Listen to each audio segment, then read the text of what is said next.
إن الحمد لله نحمده ونستعينه ونستغفره ونؤمن به ونتوكل عليه ونعوذ بالله من شرور أنفسنا ومن سيئات أعمالنا من يهده الله فلا مضل له ومن يضلله فلا هادي له وأشهد أن لا إله إلا الله وحده لا شريك له وأشهد أن محمدا عبده ورسوله أما بعد فإن خير الحديث كتاب الله وخير الهدي هدي محمد صلى الله عليه وسلم وشر الأمور محدثاتها وكل محدثة بدعة وكل بدعة ضلالة وكل ضلالة في النار. أعوذ بالله السميع العليم من الشيطان الرجيم. بسم الله الرحمن الرحيم. ومن شر حاسد اذا حسد. معزز و محترم حاضرین جمعہ، دین و اسلامی بھائیوں، بزرگوں، دوستوں، پیارے بچوں، عزیز ماں اور بہنوں، اس سے قبل کی آج کے خطبہ جمعہ پر تفصیل کے ساتھ گفتگو کروں، پچھلے خطبہ جمعہ کے اندر جو موضوع اور ٹاپک نشے کی لت کے تعلق سے میں نے آپ کے سامنے بیان کیا تھا، اس کے تعلق سے ایک بات جو ہمارے بعض بھائیوں نے بیان کی، اس کو بیان کرنا موقع کی مناسبت سے اچھا سمجھتا ہوں۔ نشے کی لت جو آج ہمارے معاشرے کی حقیقت اور سچائی ہے، اور نشے کی لت کو پورا کرنے کے لیے بہت ساری چیزیں اس دور میں ایجاد کر لی گئی ہے۔ پہلے شراب سے نشہ حاصل کیا جاتا تھا، شراب سے جو نشہ ہوتا تھا پتہ چلتا تھا شراب پینے والے کے بارے میں۔ شراب پینے والا ہمارے پاس آ کر بیٹھے یا گزرے تو بدبو آتی ہے، یا وہ اس کا جسم ڈگمگاتا ہے، ہلتا ہے، وہ گر پڑتا ہے تو پتہ چل جاتا ہے کہ اس نے نشہ کیا ہے۔ اس وقت ایسی چیزیں مارکیٹ میں موجود ہے کہ نشہ کرنے والا آپ کے سامنے بیٹھا رہے گا، آپ سے بات کرے گا، اور آپ کو احساس بھی نہیں ہوگا کہ اس نے اتنا بھینکر نشہ کیا ہوا ہے۔ ایم ڈی نام کا نشہ، ایم ڈی ایک قسم کا نشہ، ایک کیمیکل جو پاؤڈر کی شکل میں یا دوسری چیزوں کی شکل میں آتا ہے، جس کا کروڑوں کا کاروبار ہمارے شہر مکرانہ میں ہوتا ہے، اور اس کا عادی ایک بار جس نے اس کو کھا لیا اور 2-3 بار میں ہی اس کا عادی بن جاتا ہے۔ اور اتنا خطرناک نشہ ہوتا ہے، وہ کیمیکل اتنا خطرناک ہوتا ہے کہ مردہ جسم کی ہڈیوں کو اور گوشت کو گلانے کے لیے ڈاکٹرز لوگ اس کو استعمال کرتے ہیں، اور اس نشے کے عادی 1500 یا 2000 روپے کی ایک چھوٹی سی پوڑی ملتی، 1500 اور 2000 روپے کی چھوٹی سی پوڑی، اور اس کو استعمال بھی کیسے کرتے ہیں؟ رجنی گندھا میں ڈال کر اس کو کھایا جاتا ہے، اور آپ کے سامنے کھانے والا موجود رہے گا، آپ کو پتہ بھی نہیں ہوگا۔ اور یہاں مکرانہ میں موجود ہے، ہمارے بھائیوں نے بتایا 5 لاکھ روپے کا نشہ کرنے والے ایم ڈی کے ساتھ اللہ نے دیا ہے، نوازا ہے، پیسے کی ریل پیل ہے، لیکن اس ایم ڈی کے نشے میں گرفتار ہے، اور اس ایم ڈی کے نشے میں جو گرفتار ہو گیا اس کا انجام موت کے علاوہ کچھ نہیں۔ اور لوگ شمار کرتے اپنی انگلیوں پر بیٹھ کر، یار وہ ایم ڈی کی لت میں پڑ گیا اور اس دنیا سے چلا گیا، وہ فلاں ہمارا دوست ایم ڈی کی لت میں پڑ گیا اور اس کا خاتمہ ہو گیا۔ یہ ایم ڈی کا نشہ جو اس وقت سر چڑھ کر بول رہا ہے، اور اس فتنے سے بچنے کی ضرورت ہے۔ آج کل کسی پر بھروسہ کرنے کا وقت نہیں رہا ہے، کوئی آپ کو رجنی گندھا دے اور اس میں ملا کر دے اور آپ کو پتہ بھی نہ چلے کہ میں ایم ڈی کا عادی بن گیا ہوں، کیونکہ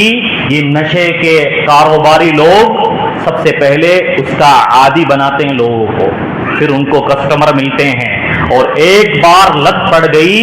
پھر انسان اس کے بغیر جی نہیں سکتا، رہ نہیں سکتا، چاہے کسی حد تک جانا پڑے، اپنے گھر کے سارے زیورات بیچنے پڑے، سارے گھر کے سامان بیچنے پڑے، لیکن وہ اس نشے کو پورا کرنے کے لیے کسی حد تک چلے جائے گا۔ بیان کرنے والے بیان کرتے اتنا خطرناک نشہ ہے اس کا. آپ 24 گھنٹے گاڑی چلا لیں, 24 گھنٹے نہ سوئیں, تھک ہار جائیں سفر کر کر کے, لیکن اگر آپ نے ایک پوڑی کھا لی,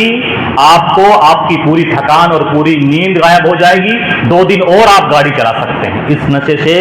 بچنے کی ضرورت ہے. خاص طور پر نوجوانوں سے میں ایک ریکویسٹ کروں گا, انجام موت کے علاوہ کچھ نہیں ہے, انجام ذلت و رسوائی کے علاوہ کچھ نہیں ہے. تو یہ نشے کی لت پوڑی اور سگریٹ اور گٹکا سے شروع ہوتی ہے. اکثر بھائیوں کو میری باتیں بری لگی ہوگی, لیکن اللہ کی قسم انجام کے اعتبار سے بری نہیں ہے یہ باتیں. اس میں صرف آپ کے مال کا نقصان ہے اور آپ کی صحت کا نقصان ہے. آپ نے اس کو اپنا عادی بنا لیا, اس کے کمزور بن گئے آپ. اور ایک مرد کیا نہیں چھوڑ سکتا ہے, ایک مسلمان کیا نہیں چھوڑ سکتا ہے. مردانگی اسی بات کا نام ہے کہ جس کو چاہے چھوڑ دے. ایک مسلمان کبھی بھی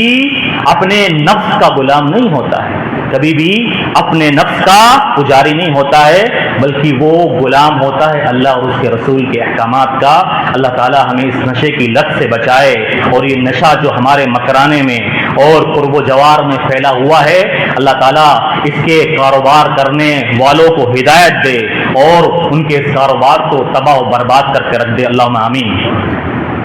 میرے بھائیو, آج کے خطبہ جمعہ کا موضوع اور ٹاپک بھی ہمارے معاشرے کی حقیقت اور سچائی ہے, اور ہمارے معاشرے کی جیتی جاگتی تصویر ہے, جس کو سنجیدگی سے سمجھنے کی ضرورت ہے. کیونکہ ایسی وبا, ایسی بیماری ہے جو وبائی شکل اختیار کر گئی ہے, اور معاشرے کا ہر فرد اس میں گرفتار ہو چکا ہے. اور افسوس اس بات کا ہوتا ہے کہ جو گرفتار ہے اس بیماری میں,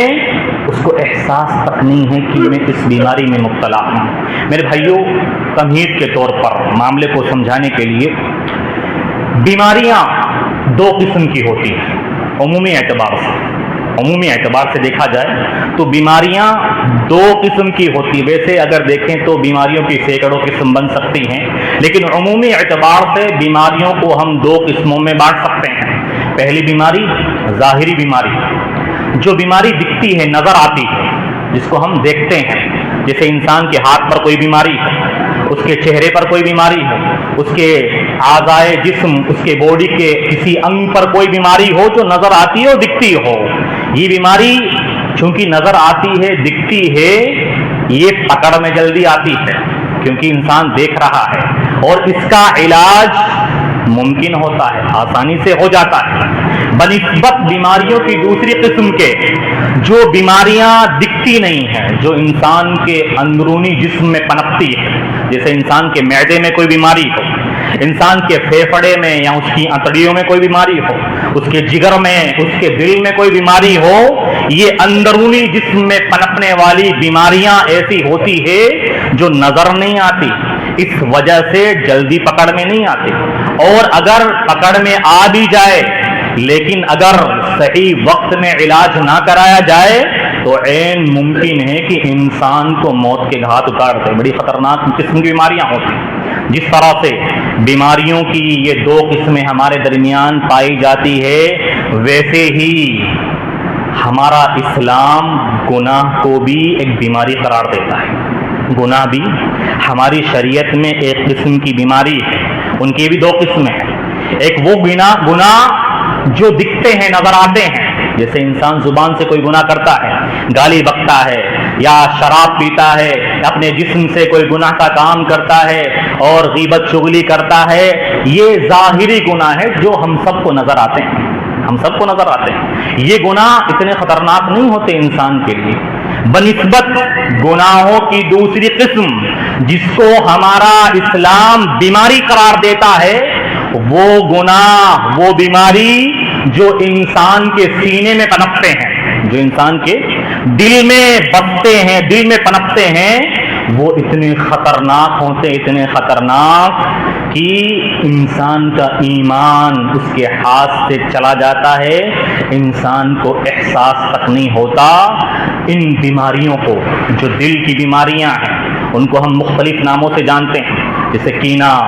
کپٹ, دشمنی, نفرت. یہ دل کی بیماریاں ہیں جو انسان کے دل میں پنپتی ہے، انہی بیماریوں میں سے جو دل میں پنپتی ہے، دل میں بستی ہے، ایک بیماری ہے حسد کی بیماری،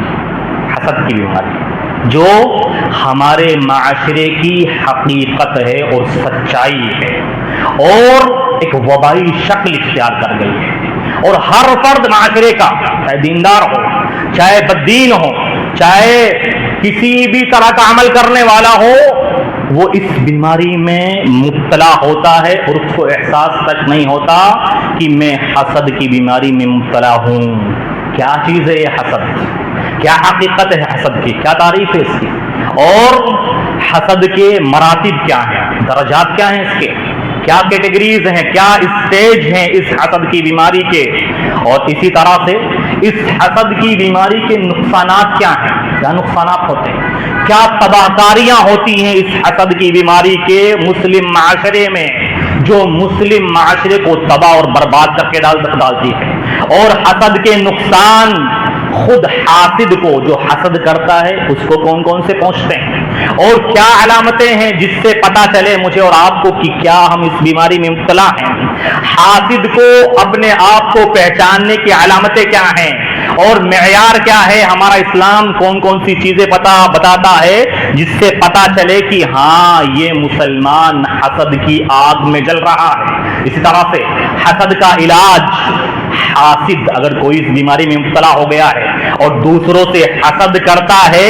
اس کے لیے ہمارا اسلام کون سا علاج بیان کرتا ہے، اور جس سے حسد کیا جا رہا ہے، جس سے جلا جا رہا ہے، اس کے لیے حاسدین سے بچنے کے لیے ہمارا اسلام کتاب و سنت کیا علاج بیان کرتا ہے، یہ حسد کے تعلق سے یہ چند باتیں کتاب و سنت کی روشنی میں بیان کرنے کے لیے حاضر ہوا ہوں۔ جتنی باتیں آج بیان کر دی جائے گی اللہ کی توفیق سے اس پر بحث کیا جائے گا، اگر باتیں مکمل ختم نہ ہوئی تو انشاءاللہ اگلے خطبہ جمعہ میں اس موضوع اور ٹاپک کو مکمل کرنے کی کوشش کی جائے گی۔ حسد کے درجات،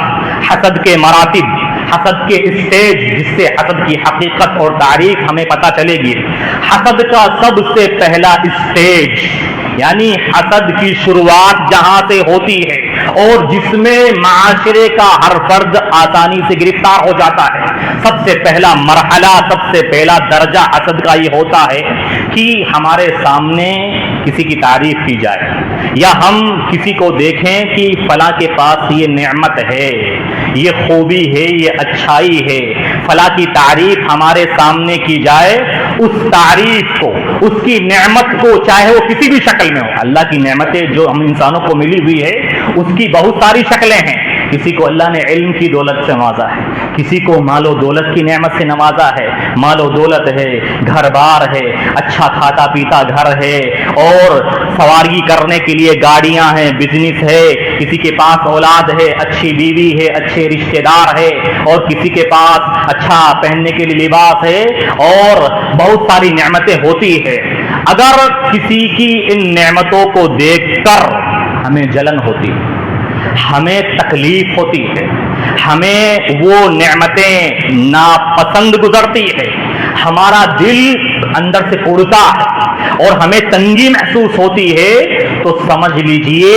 کہ یہ حسد کی بیماری میں ہم مبتلا ہو چکے ہیں، اور یہ حسد کا پہلا اسٹیج ہے، اور اتنا خطرناک اسٹیج ہے کہ انسان اتنا پوشیدہ ہے کہ انسان کو احساس تک نہیں ہوتا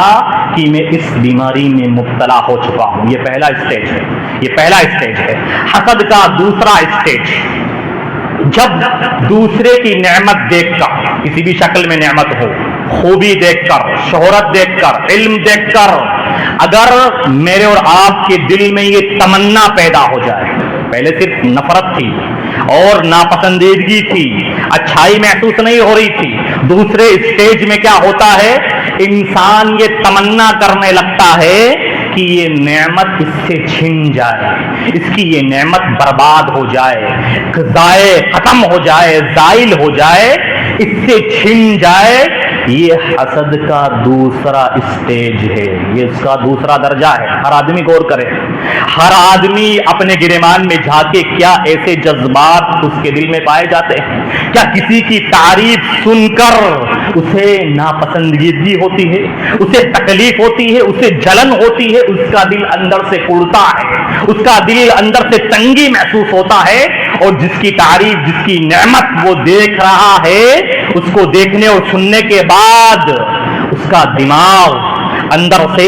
اس آدمی کی برائیاں انڈیلنا شروع کرتا ہے، اور اس کا دل اس کی برائیوں کو، اس کا ذہن و دماغ یاد کرنا شروع کرتا ہے، یار اس کی تعریف کی جا رہی ہے اور اس کی تعریف برداشت نہیں ہو رہی ہے، اور وہ تمنا کرنے لگ جائے کہ یار یہ اس کی جو نعمتیں ہیں یہ ضائع اور برباد ہو جائے، اس کے پاس یہ گاڑی ہے، اس کا ایکسیڈنٹ ہو جائے، اس کے پاس یہ مال و دولت کاروبار ہے، یہ اس سے چھن جائے، اس کو نقصان لگ جائے، اور کسی بھی نعمت کے بارے میں یہ تمنا کر بیٹھے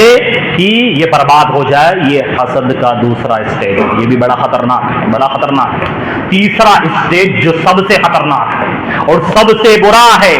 انسان دوسرے سامنے والے کی نعمتیں دیکھ کر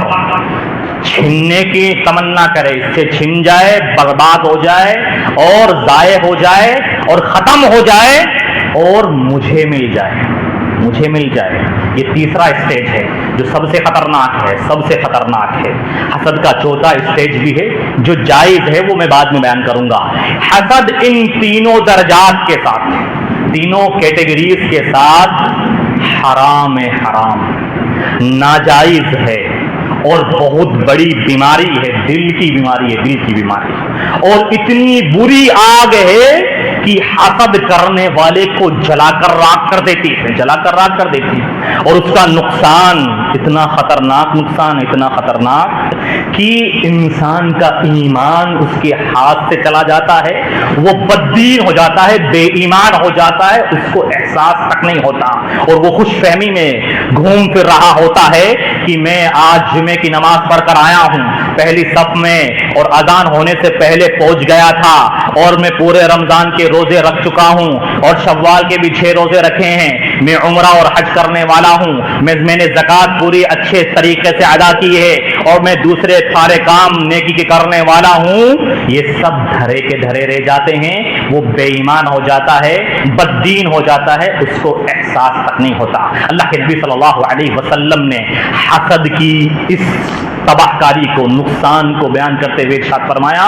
دب الیکم داء الامم من قبلکم، لوگو تمہارے اندر پچھلی امتوں کی ایک بیماری آ چکی ہے، بیماری آ چکی، اتنی خطرناک بیماری ہے، وہی الحالقہ، یہ بیماری حلق کرنے والی ہے، حلق، حلق بولتے ہیں مونڈنے کو، مونڈنے کو، عربی زبان میں حلق کہتے ہیں کہ انسان اپنے سر کے بالوں کو مونڈ ڈالے، اس طرح سے جڑ سے صاف کر ڈالے، حلق بولتے ہیں عربی زبان میں۔ حج اور عمرہ پر جاتے ہیں، جو عمرہ کرتے ہیں، حج کرتے ہیں، تو طواف کرنے کے بعد اپنے بالوں کو منڈواتے ہیں، اس طرح سے جڑ سے صاف کرواتے ہیں۔ اللہ کے رسول نے کہا وہی الحالقہ، یہ بیماری حلق کرنے والی ہے، مونڈنے والی ہے، جڑوں سے صاف کرنے والی ہے۔ آپ نے ارشاد فرمایا لا اقول تحلق الشعر، اے میرے صحابہ، اے میری امت کے لوگوں، میری مراد یہ نہیں ہے کہ یہ بیماری انسان کے بال کو مونڈنے والی ہے، بال کو جڑ سے صاف کرنے والی ہے، لیکن ولیکن تحلق الدین، یہ بیماری ایسی بیماری ہے جو انسان کے دین کو ہی جڑ سے صاف کرنے والی ہے، دین کا ہی صفایا کر دینے والی ہے۔ صحابہ کرام نے پوچھا کہ اللہ کے رسول ایسی بیماری کون سی ہے جس سے انسان کا دین اس کے ہاتھ سے چلا جائے اور وہ بے ایمان اور بددین ہو جائے؟ اللہ کے رسول نے فرمایا الحسد والبغضاء، حسد اور بغض و کینہ اور کپٹ۔ حسد یعنی دوسرے کی نعمتیں برداشت نہ ہو، دوسرے کی تعریف صحیح نہ جائے، سنی نہ جائے، دوسرے کی نعمت دیکھ کر انسان جلنے لگے اور اندر سے تکلیف محسوس کرنے لگے اور اس کی نعمتوں سے نفرت کرنے لگے اور یہ تمنا کرنے لگے کہ یہ نعمتیں اس سے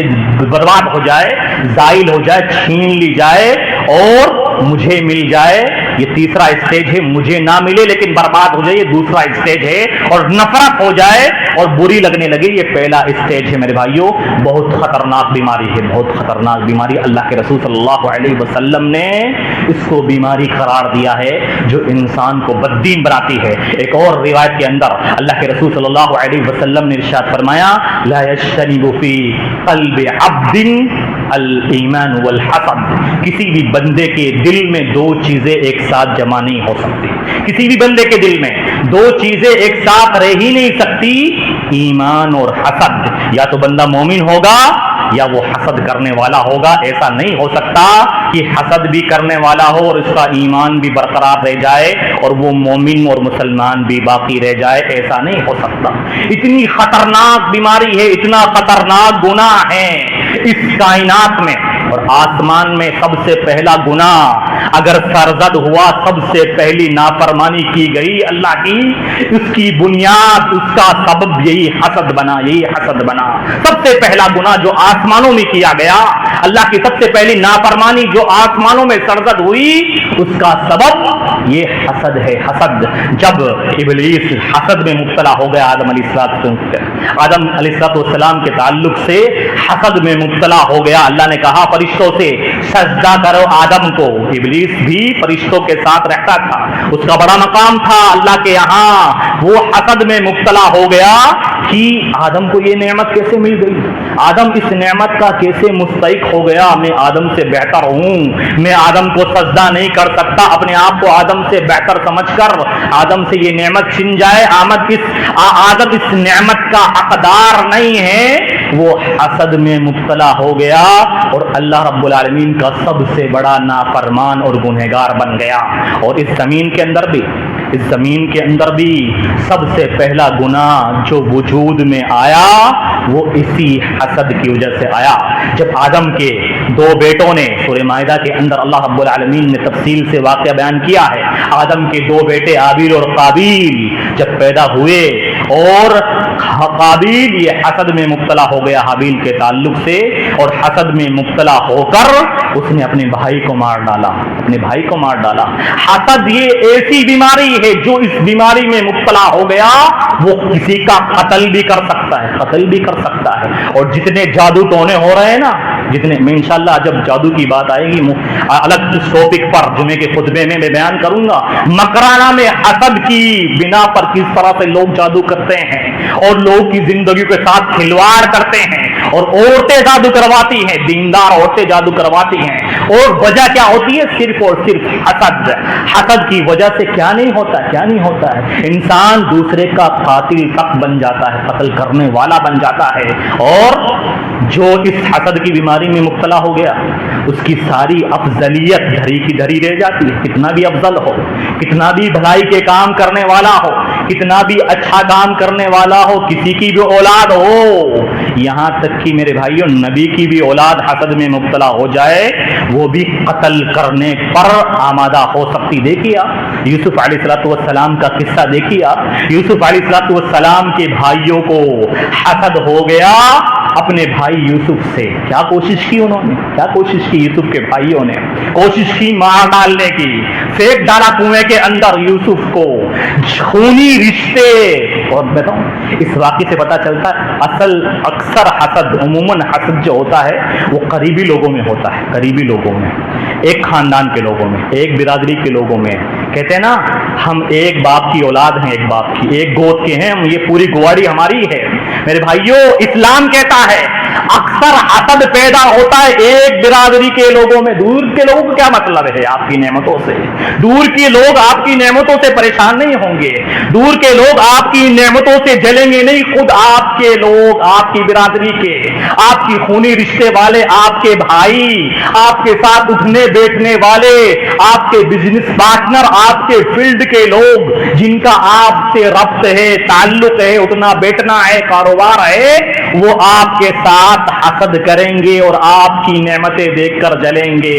نفرت کریں گے۔ یوسف کے بھائیوں نے کوشش کی تھی یوسف کو مارنے کی۔ یہ حسد اتنی بڑی بیماری ہے میرے بھائیوں، بھائی بھائی کا نہیں رہتا، بھائی اپنا اپنا نہیں رہتا، اور اپنا اپنے کو نقصان پہنچانے کی کوشش کرتا ہے اور اس کو برباد کرنے کی کوشش کرتا ہے۔ تو افضلیت دھری کی دھری رہ جاتی۔ جب کوئی آدمی حسد کی آگ میں جلتا ہے، یوسف کے بھائی نبی کے بیٹے تھے، نبی کی اولاد تھے، یعقوب علیہ السلام کی اولاد تھے، ان کی افضلیت، نبی کی اولاد ہونا سب دھرا کا دھرا رہ گیا، ساری بھلائیاں ایک طرف۔ حسد کی آگ میں جب انسان جلتا ہے تو سب کو جلا کر راکھ کرنے کی کوشش کرتا ہے۔ یہ حسد میرے بھائیوں بہت بڑی بیماری ہے، اور حسد یہ محبت کا گلا گھونٹنے والی ہے۔ اسلامی بھائی چارگی، ہمارا اسلام محبت سے رہنے کی تعلیم دیتا ہے، اور ایسے اصول اللہ کے رسول صلی اللہ علیہ وسلم ہمیں بتاتے ہیں، ایسے ضابطے بتاتے ہیں جن پر عمل کر کے ہم آپس میں محبت سے رہیں، بھائی بھائی بن کر رہیں، اور ہمارے درمیان الفت ہو، محبت ہو، ایک دوسرے کی ہمدردی ہو، ایک دوسرے کی مدد کرنے کا جذبہ ہو۔ آپ کی تعلیمات دیکھیے، معاشرے کے اندر، خاندان کے اندر محبت قائم کرنے والی تعلیمات دیتے ہوئے اللہ کے رسول کیا ارشاد فرماتے ہیں لا تحاسدوا، آپس میں حسد مت کرو، ایک دوسرے سے جلو مت۔ سب سے پہلا اصول خاندان میں، معاشرے میں، سماج میں، برادری میں اور قوم کے اندر محبت پیدا کرنے کا یہی ہے، لا تحاسدوا، آپس میں ایک دوسرے کی نعمتیں دیکھ کر جلو مت، ولا تباغضوا، کیونکہ اگر ایسا کرو گے تو ایک دوسرے سے بغض میں مبتلا ہو جاؤ گے۔ بغض میں آپ دیکھیے، حسد کے اندر پورے سینے میلے کچیلے، دکھنے میں اچھے سے بات کریں گے ہمارے ملنے والے لوگ، دکھنے میں ہمارے بڑے خیر خواہ، لیکن اندر میں حسد کی آگ چھپائے رکھتے ہیں، اور پھر دل میں بغض کرتے ہیں، نفرت کرتے رہتے ہیں۔ لا تحاسدوا ولا تباغضوا، حسد کرو گے بغض کی بیماری میں مبتلا ہو جاؤ گے، اور یہ بغض کی بیماری میں مبتلا ہو گئے ولا تدابروا، پھر ایک دوسرے سے پیٹ پھیرو گے، ایک دوسرے سے سلام کرنے سے چلے جاؤ گے، ایک دوسرے کا وجود برداشت نہیں ہوگا۔ اللہ کے رسول نے فرمایا کونوا عباد اللہ اخوانا، اللہ کے بندے بھائی بھائی بن کر رہو اس دنیا کے اندر۔ کتنے پیارے اصول اور ضابطے محبت اور بھائی چارگی کے لیے اللہ کے رسول صلی اللہ علیہ وسلم نے بیان فرمائے، اور شروعات کس سے کی؟ حسد سے کی، کہ لوگوں ایک دوسرے کی نعمت دیکھ کر جلو مت، نفرت مت کرو۔ اللہ کے رسول صلی اللہ علیہ وسلم نے ارشاد فرمایا لا یزال الناس بخیر ما لم يتحاسدوا، لوگ برابر بھلائی میں رہیں گے، اللہ کا خیر ان تک پہنچتا رہے گا، اللہ کی رحمت آتی رہے گی جب تک وہ ایک دوسرے سے حسد نہیں کریں گے۔ ایک دوسرے سے حسد میں مبتلا ہو جائیں گے، اللہ کی بھلائیاں اٹھا لی جائے گی، اللہ کا خیر روٹ جائے گا، اللہ کی رحمت اٹھا لی جائے گی۔ دیکھ لیجیے، سب کچھ ہونے کے باوجود بھلائی نہیں ہے، برکت نہیں ہے، رحمت نہیں ہے، انسان پریشان ہے اور انسان کو سکون اور قرار نہیں ہے۔ میرے بھائیوں، حسد بہت بڑی بیماری ہے۔ حسد کو جانچنے کا اور پرکھنے کا، معلوم کرنے کا میری باتوں سے معیار اور پیمانہ پتہ چل گیا ہوگا آپ لوگوں کو۔ ان باتوں کا خلاصہ اگر آپ لوگ نکالیں، اگر کسی کو پتہ کرنا ہو کہ میں حسد کی اس بیماری میں مبتلا ہوں یا نہیں ہوں، پتہ لگا لے، وہ دیکھ لے، کسی کی تعریف ہوتی ہے میرے سامنے، اس کی تعریف مجھ سے برداشت ہو رہی نہیں ہو رہی، کسی کی نعمتیں میں دیکھتا ہوں تو ان نعمتوں کو دیکھ کر میرے دل کے جذبات کیا ہوتے ہیں، کسی کی کوئی چیز مجھے اچھی لگتی ہے تو اس کو دیکھ کر میرا دل و دماغ مجھے کیا کرنے کو بولتا ہے اور مجھ سے کیا کروانا چاہتا ہے۔ ہر انسان اپنا جائزہ لے لے اور پتہ کر لے کہ حسد کی بیماری میں وہ مبتلا ہے یا نہیں۔ میرے بھائیوں، حسد کے نقصانات بہت زیادہ ہیں، بہت نقصانات۔ سب سے پہلے حسد کے نقصانات حسد کرنے والے کو پہنچتے ہیں۔ حسد کرنے والے کو جتنے بھی گناہ ہیں، گناہوں میں سب سے انصاف کرنے والا گناہ